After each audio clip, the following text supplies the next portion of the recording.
Welcome everybody. Thank you so much for coming tonight. My name is Jake Winkler. I'm a PhD student under Dr. Jonathan Little, who's one of our panelists tonight. And this is Dr. Barbara Oliveira, who is a research associate at the university as well. And we're just really excited tonight for hopefully a very engaging discussion on type 2 diabetes remission, which is very near and dear to both of our hearts as well.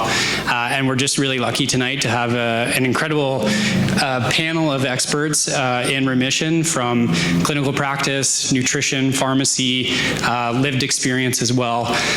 So hopefully tonight we're in for a very engaging conversation. Before we kind of get started, we just want to say that Diabetes Dialogue, we are based in science, but we're not giving any clinical advice. Each one of us should consult our healthcare provider. They know more about the story of each one of you, but we're giving here general recommendations based off science, but they are general. They're not individual recommendations. Each person is unique. Each person has their journey, and we got to think about that. Okay, so to get us started, I'm going to call Dr. Seth McCarthy, because he's going to be our moderator. Please welcome to the stage. Dr. Seth McCarthy is a postdoctoral fellow in the Exercise Metabolism and Inflammation Lab, and his job tonight is to make sure that the panel gets along. Tough. Seth? Let's see if he's up for the job. Now I'm going to introduce Dr. Sarah McCoquodale. She's the first panelist to join. Dr. Sarah is a family physician, clinical associate professor with the UBC Faculty of Medicine, and newly appointed interim family medicine residency program director. Based here in the interior, Dr. McCoquodale has worked across rural, remote, and regional communities and is a strong advocate for integrating evidence-based lifestyle approaches into diabetes care. Her work focuses not only on managing disease, but also on helping people understand what may be possible, including remission for type 2 diabetes, when appropriate and safely supported. She also serves as a consulting physician with Lifestyle RX. So please welcome Dr. Sarah. Next is Dr. Jonathan Little. I cannot screw up because he's the boss. Joining us as our research expert is Dr. John Little. He's a professor at UBC Okanagan and one of Canada's leading researchers in metabolism and type 2 diabetes. His research explores how nutrition and exercise influence metabolic health and contribute to diabetes remission. John has published extensively in his field, contributed to the Diabetes Canada Remission Statement, and continues to study physiology mechanisms that drive remission and long-term metabolic health. I should have memorized that. Great, and I have the pleasure of welcoming up Lysa Leong. Lysa is a pharmacist, a diabetes educator with extensive experience supporting people living with chronic diseases and navigating complex medication regimes. Through her work at BioPro Biologics Pharmacy in Vancouver and her involvement in the DECIDE trial, she helps ensure medication changes are made safely and thoughtfully, particularly for individuals pursuing lifestyle-based approaches to improve their metabolic health. She brings an important and often underrepresented medication perspective to this conversation. So thank you, Lysa. Next up is Will Autio. Will Autio's career has spanned 50 years of programming computers and using punch cards. I think that maybe is just over my head with punch cards to app development. He is, if he were starting over now, he would do quantum computing. Being retired, he spends his time traveling, reading, canoeing, working on household tasks, and exploring in virtual reality. Will was diagnosed with type 2 diabetes about 5 years ago, and he has participated in multiple of our studies at UBC because of the curiosity and wanting to help out and increase our knowledge.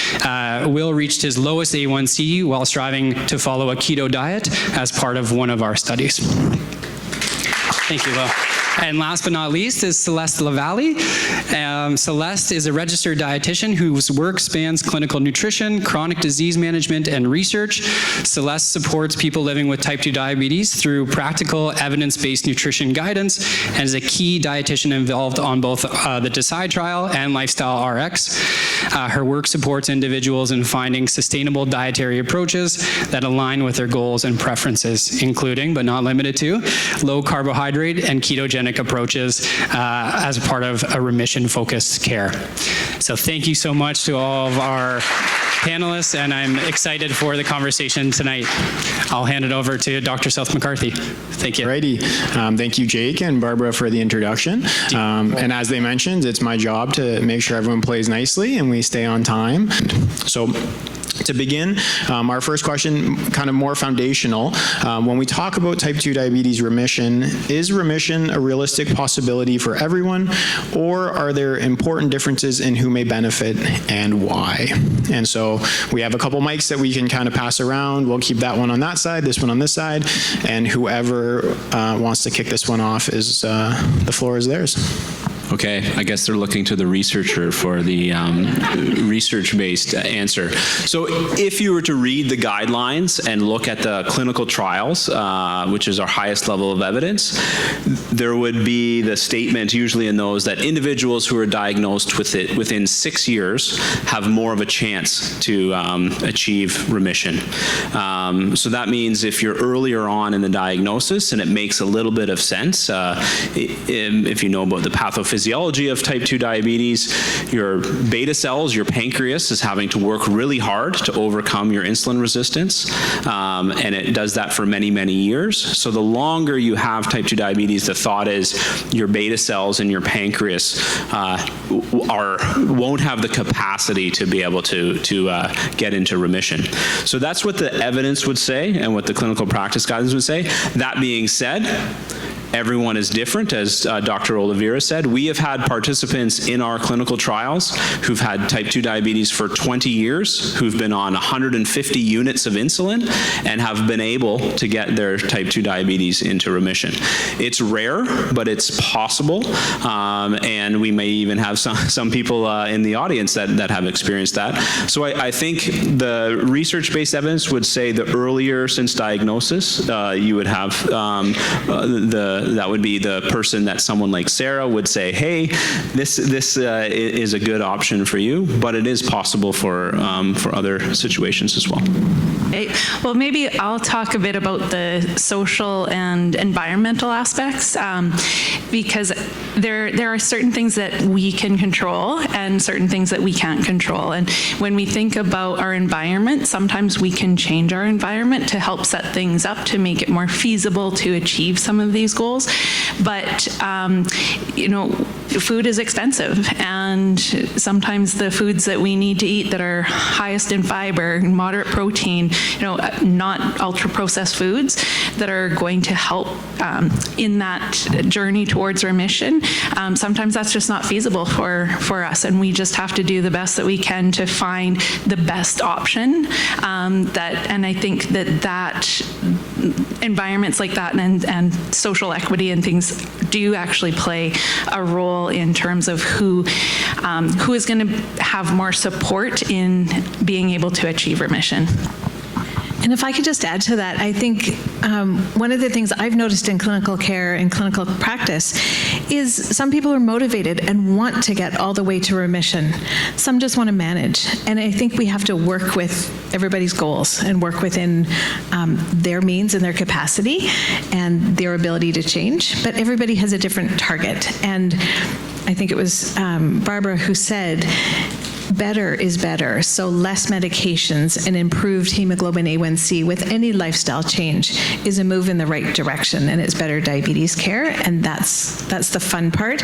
Is even if you don't get all the way to remission, likely things are getting better. To echo on that thought, it's as a pharmacist, I have also seen individuals' insulin needs go down from 80 units a day to 40 units a day. And while they did not achieve full remission, they did reverse a little bit of that insulin resistance. And I think it's also important to note that we know that remission is a possibility in some individuals. And unfortunately, there are individuals I've worked with and they've done everything they can. It's just not possible. But it doesn't mean that you can't continue to do those things because they are beneficial to you in many different ways, in your cardiovascular health, in your lipid health.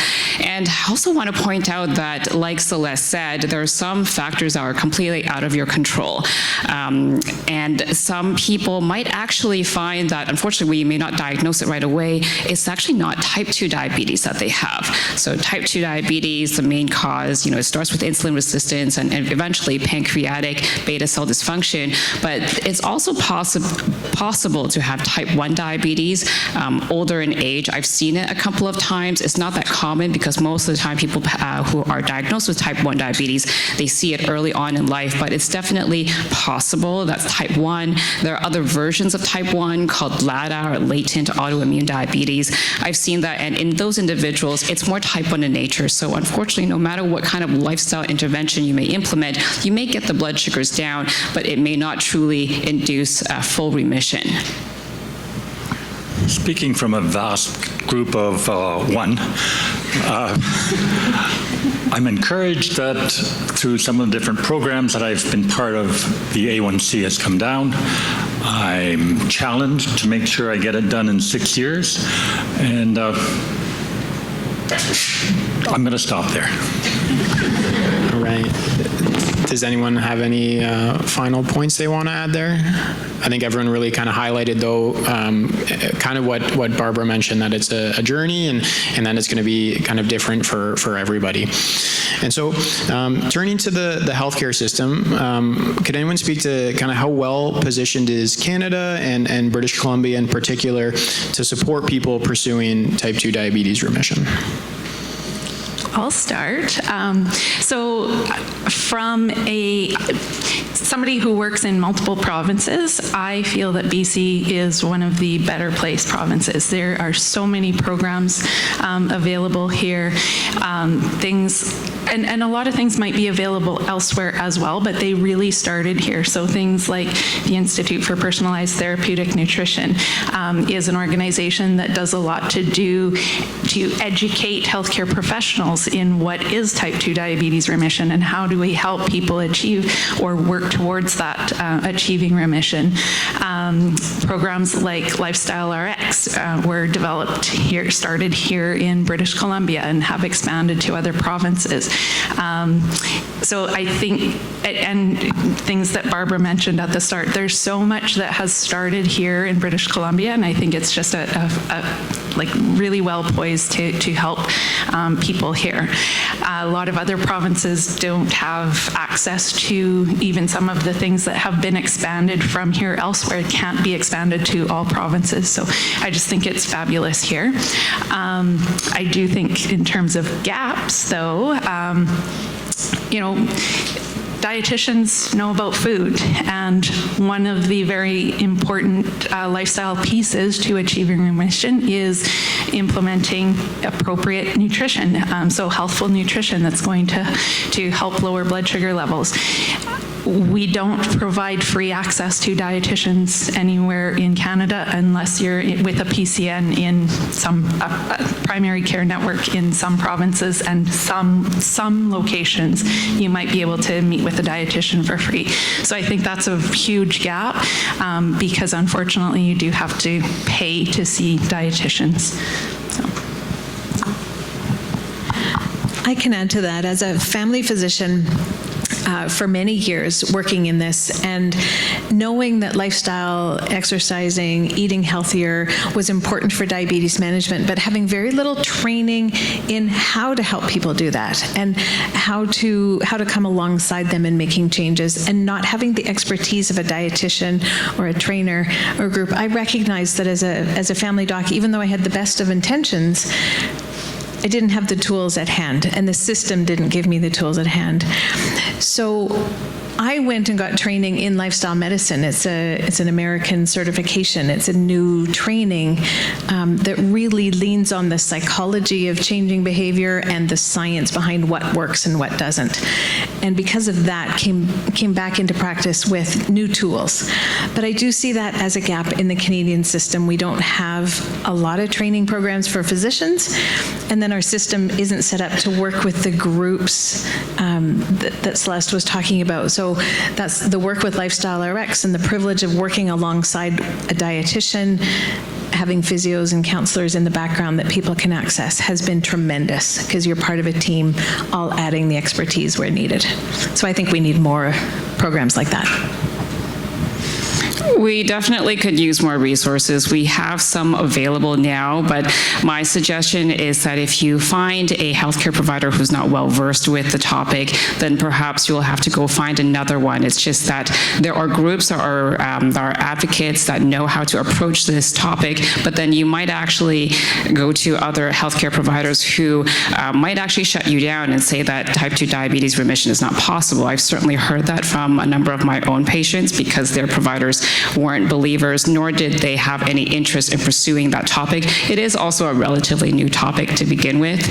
I also think that Dr. Jonathan Little is running these clinical trials out of UBC, looking at inducing type 2 diabetes remission, and hopefully that type of research is going to help inform on future guidelines. So I think the future does look promising in that regard. I believe you're wrapping up one trial, but I think we're trying to see if we can have another one in the very near future.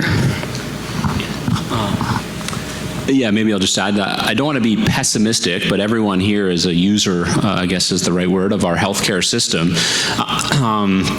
And we know that in our system, you know, a family doctor does not have a lot of time in a 6-minute visit to discuss the complexities of behavior change, your socioeconomic situation, your knowledge of nutrition and exercise, and we don't have dietitians available and accessible for most people. So I don't think our system is set up very well for the typical person to be supported in how they need to be for something like remission.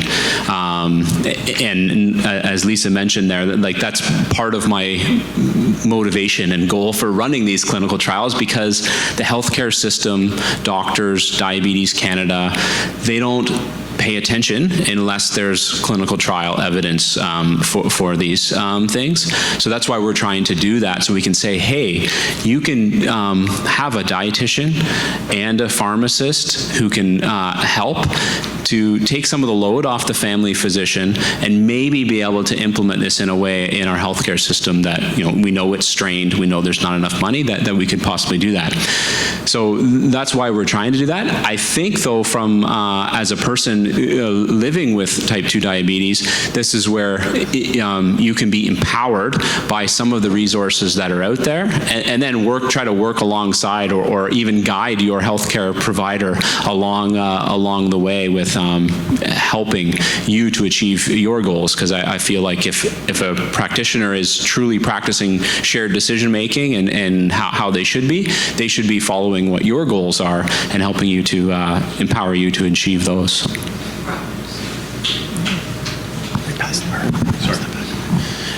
Any other thoughts on that, or Celeste? Do you have or Will or Celeste there? Yeah, I've taken part in the Lifestyle RX program and quite appreciated it, learned a lot. Also from some of the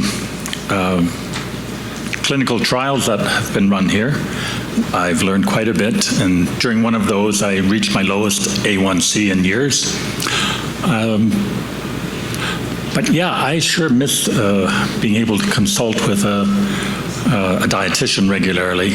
I find that they can be a coach in your corner, and I appreciated that. You wanted to say something? You need to have Celeste or Barbara on speed dial. Well, I just wanted to add to what Lysa was saying about, if you have a healthcare provider that isn't quite versed in the area or is maybe even hesitant. Unfortunately, the truth is there are a variety of ways, and when I'm thinking nutrition, there's a variety of different ways that we can aim to achieve remission.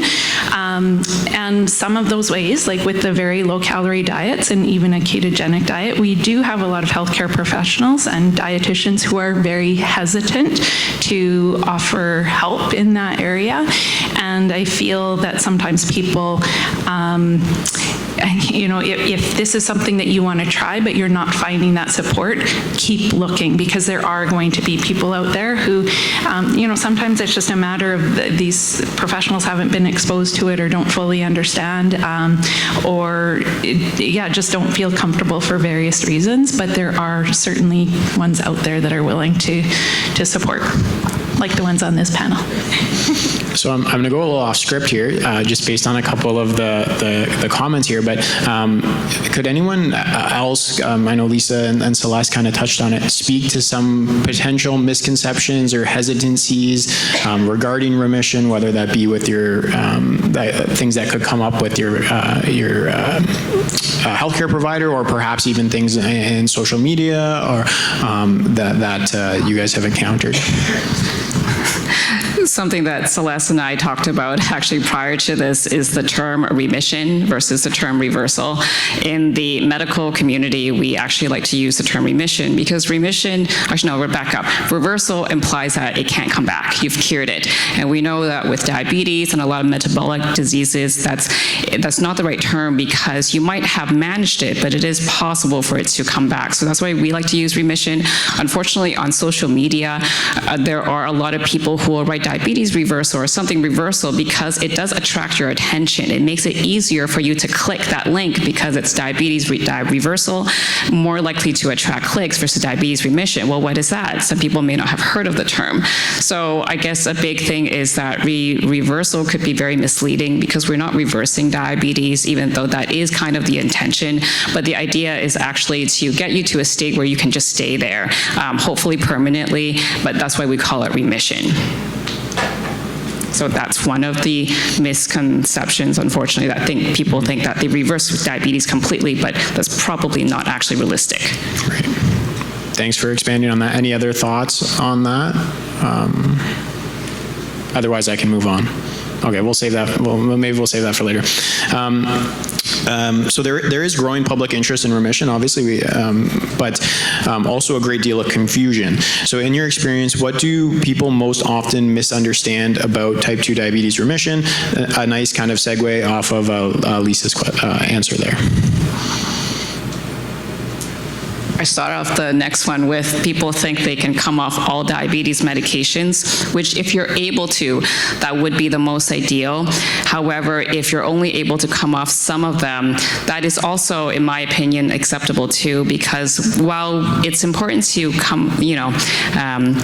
manage your diabetes with less medications, we're also looking at the bigger picture, which is macrovascular and microvascular complications, so cardiovascular risk, and your kidneys and your eyes, and neuropathy. Like those are all things that can occur with diabetes, like chronic kidney disease as well, when your diabetes is not managed very well or when your blood sugars are very high.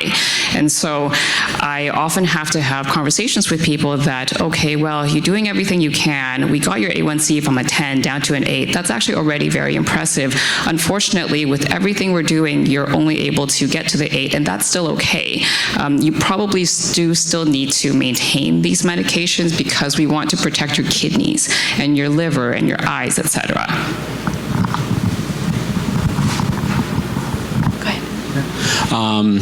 So from my researcher perspective, I can think of maybe 2 or 3 things. One is, thinking that because we're up here on a panel talking about remission, or that I study remission, that we think that all medications are bad. And I don't think, maybe to expand upon Lisa's, it doesn't, because you're attempting to achieve remission or studying remission or discussing remission, doesn't mean that a diabetes medication is bad or you shouldn't take it.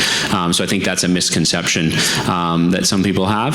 I think another one is and we've really been learning from people like Will and from the people with lived experience, this concept that type 2 diabetes remission is a journey. So you might attempt remission, you may or may not meet the clinical definition, but you've improved many things in your life and you feel better. Or maybe you achieve remission based on the diabetes guidelines, but then you have to go back on metformin 1 year later. And that journey is everyone's story, and we're really learning about this from people who have gone through it and experienced it. So that's really teaching us that it's not a destination, it's not an end goal. And then the final misconception, I would say, comes from some healthcare providers who are maybe against the concept of remission because they view it in a lens of, if you don't achieve remission, then it will be a failure, and I don't want my patient to fail. And again, I think we're trying to reorient that to think of it as a journey for both the healthcare provider as well as the person who's living with type 2 diabetes. That it's not like a goal of, if you don't achieve it, you didn't make it or anything. You're going to get a lot of these benefits regardless of whether the number hits that specific threshold. Yeah, I mean, the reality is that even if you aren't able to reduce medications, but your blood sugar levels are lower and your A1C is lower, that is still success. So I just wanted to add to that. But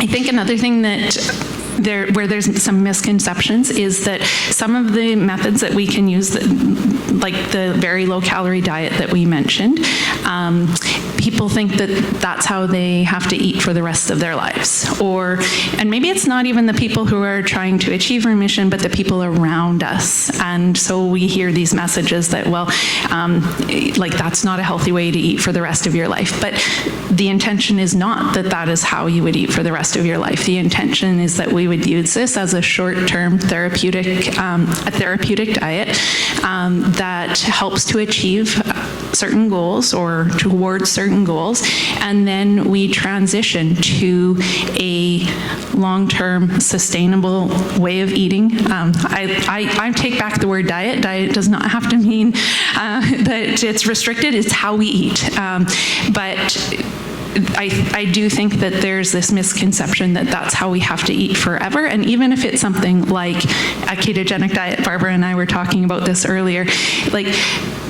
who am I to say if a ketogenic diet is sustainable or not? That is up to you. You are the person that's choosing how you want to eat. And how many of us in this room have maintained the exact same diet our entire lives, never changed anything, never had a treat, never enjoyed something that wasn't within the plan? We all enjoy treats and different ways of eating. We can ebb and flow. We don't always have to eat exactly the same way. We might even change how we eat in the summer because different foods are available, and then we change how we eat in the winter because we want warmer foods. I'll just end there. That was great. Thank you, Celeste.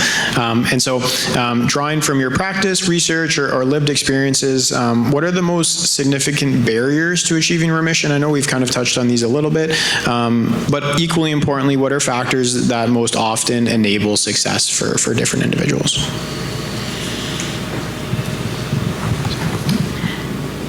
I think one of the things I've noticed, people that are successful in making changes are people that want to do it. They might have been told by their doctor or their family members or their caring friends that they should. They might have participated in a research study and had some success, but they've come to some understanding that now is the time to make the change, that they really want to do it. They want to make a choice for health and make some changes. And those are the people that have the best success. Together with that are those who have a team around them. So supportive family or friends that understand the ebbs and flows. We're not perfect. We're never looking for perfect. We're looking for better choices, healthier choices. But having a team of support is helpful. I think it's so amazing that so many people have come here today to listen to type 2 diabetes remission, and it's because I myself am a pharmacist and I do a lot of work in diabetes and dyslipidemia, osteoporosis, and so I love talking about diabetes, and sometimes my staff pharmacists are also very optimistic for me too, because every time they see somebody with diabetes, they're like, oh, do you want to talk to Lysa? You can talk to her about diet and like lifestyle changes, etc. And every now and then someone is like, no, I know how to eat well, but I have no interest in doing that. And so I think the motivation to want to make the lifestyle changes are so important, but beyond that, it's also sustainability, and it's that, are you doing something that's too drastic, that's maybe a bit too unrealistic? Maybe we dial it back and do something that's sustainable, that you can do on a daily basis with your partner, with your family. I think those are the people that will find the most success, kind of like what Sarah said just now too. And in terms of barriers, I think a lot of it is that, you know, we never achieve it in one step. It's like smoking cessation, it's weight loss, you know, there are ebbs and flows, and I think as long as you get back on track, like, I think that's all that matters. There's a physician that I met many years ago, and some of you actually might know him. It's Dr. Brendan Byrne. I first met him about 10 years ago at a conference, and he told a story at this conference for healthcare providers that still stick with me today. He worked with somebody who probably lost about 100 pounds, and maybe a little bit more or less, but at the time this individual saw him, they had high blood pressure, high cholesterol, you know, everything, and they achieved remission. And 7 years later, he followed up with that individual, and they were still in remission. But, you know, during that 7-year journey, there were ebbs and flows. But at the end of the day, this person still kept track and maintained remission, which I think is very inspiring for me to hear and see. Yeah, I might just add that this maybe a more pragmatic one or something to take away, and this is what it's maybe intuitive, but we've learned it from the participants in our trials, as well as in kind of characterizing or learning from people who have achieved remission in the real world on their own, and that's the power of a continuous glucose monitor to help to see how your food choices, how your sleep, how your exercise, when are you high, when are you lower, and that sort of thing. And in our trials, the number one thing, other than Celeste, other than the RD, they said, well, what's the biggest support from the trial? It was RD and a continuous glucose monitor. And then individuals who have achieved this on their own in kind of the real world, almost all of them say that a continuous glucose monitor with a supportive healthcare team was what helped them achieve remission.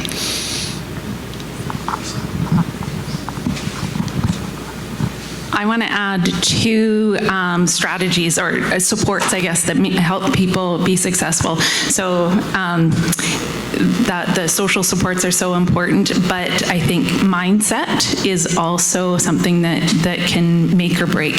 So when we have a mindset of, I choose to do this, I choose not to have those foods, I choose these foods instead, as opposed to I can't have, everybody else can have and I can't. It's just a very different mindset that helps people. So people who can get into that just have a more positive outlook that helps them get through some of those difficult times and some of those challenges. And then I would say the other thing is people who recognize that nutrition is not the only way and the only thing that affects their blood sugar levels. So once we start seeing, and a lot of times it's with the use of those CGMs, oh, I was stressed driving home from work today. Why did my blood sugars go from 7 to 10 in a matter of 20 minutes? I didn't eat anything. Oh, but yeah, you were stressed, and that's what brought it up, and it stayed up because you were stressed through the night, or you're going through a difficult time, challenges at home, challenges with family, things like that. But yeah, once people recognize that stress and implementing strategies to reduce that stress response, and also the power of exercise, and doing that at various times through the day, with different benefits depending when we do that, that's another recipe for success. My turn. The continuous glucose monitor, I have a little story there. We celebrated one evening, and I had a big piece of pie and lots of ice cream with chocolate sauce. And, well, there was a big rise in the monitor, and it went for a long time, and the color turned from white to orange, and it was all warning me. Yeah, the monitor is very educational. Two things that affect how I'm doing. One is I have a supportive family that put up with my dietary choices. I like that, choices. And then there's someone's self-discipline, which we won't talk about. All right. And so just as we wrap up, we'll do this last one kind of rapid fire. We've had a great discussion so far, and we want to save some time for questions. So our last question now is, as we look to the future, what developments in type 2 diabetes remission field are you most excited or you think are most promising? And so we'll try and keep these brief, but we can expand on them obviously later on. I can't do rapid fire. I don't know. Come back to me. I guess the effect of exercise and how it affects the blood sugar. I'd love a discussion on all the different diets. If you have questions, happy to answer those. Low carb, low calorie, intermittent fasting. Like, I think there's no one size fits all, and no matter what doctor I've spoken to a number of doctors, and it's what works for you. And I think an important point to address with diabetes remission is that we're more likely to see type 2 diabetes remission if someone can lose 10 to 15% of their initial weight. And I have worked with a number of individuals that, depending on what diet they've chosen, for example, the low-carb ketogenic diet, they unfortunately did not achieve weight loss, and so we also did not see remission with that as well. And so I think that's also something important to consider, that just because of a dietary choice does not necessarily mean that we can achieve remission. Remission is most successful with 10 to 15% of weight loss too. Yeah, for me, it's the advent of group medical visits where patients get together and learn together with doctors and dietitians and the rest of the team. There's something great about a community of people together learning and on the same journey. But I'm equally excited about the CGM and increasing the access for everybody with diabetes. You don't have to be on a continuous insulin pump and have that strict regimen. I think we're all going to have more tools to manage diabetes with that. With more research, I think then we're going to have more options, right, we'll talk about this, I guess, but there'll be more research will bring more options for people to achieve, more evidence-based options for remission, from different diets to exercise and other lifestyle. Remission changes the focus of diabetes care. I think it's a more hopeful thing to think about, and it changes, for me, takes the focus off weight loss, which we know many people have that as a goal, but remission can take the focus off that. Yes, if you achieve more weight loss, you're more likely to achieve remission, but we don't have to make that the focus of a nutrition or a lifestyle intervention, which I think is a super positive thing for everybody. All right, so that wraps up kind of the formal questions. So let's give all our panelists here a big round of applause for a really insightful chat.